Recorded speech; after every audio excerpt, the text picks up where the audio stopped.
அக்கௌண்ட்டுக்கு dollars, pounds, euros, what ever it is நான் settle பண்ணிடுறேன். என் பையனை இதுல இருந்து வெளியே கொண்டு வரதான் பாக்குறேன்.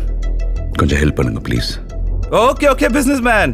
ஃபர்ஸ்ட் நீ பேங்க்குள்ள பிராங்க்லின் மாதிரி வந்ததுக்கு கோவம் வந்துச்சு. இப்போ பயப்படுறத பார்த்தா சிரிப்பா வருது. சார், ரிவெஞ்ச் என் கூட தானே.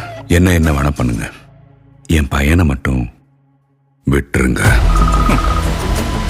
Wait 1 minute. Hey Johnny. சொல்லுடா. இங்க அந்த பிசினஸ் மேன் வந்து என் பையன் என்ன விட்டுருங்க அழுறான்டா. என்ன கேட்டாலும் கொடுக்கறேன்றான்டா. சப்பையா இருக்கான்டா. I told you not to get into this, right? இந்த மாதிரி தேவையில்லாத வேலை